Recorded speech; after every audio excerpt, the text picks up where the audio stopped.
Hi everyone, wish you all a very happy Valentine's Day and I hope you have a great time with your friends, family and your loved ones.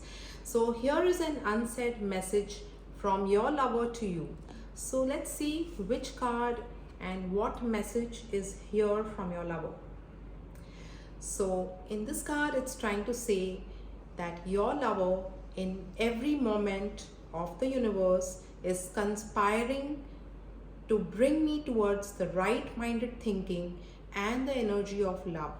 So, this energy of love is so pure and it is so honest that both of you want to make it and really be with each other. So, let us see what is the other message from the universe to both of you. The universe is trying to tell you that oneness is true nature. So when you both are you're belonging to each other, you love each other, you two souls become one, and that is definitely true nature. So isn't this message so beautiful for you lovely lovers?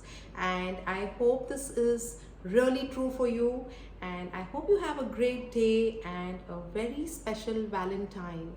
Take care and bye bye.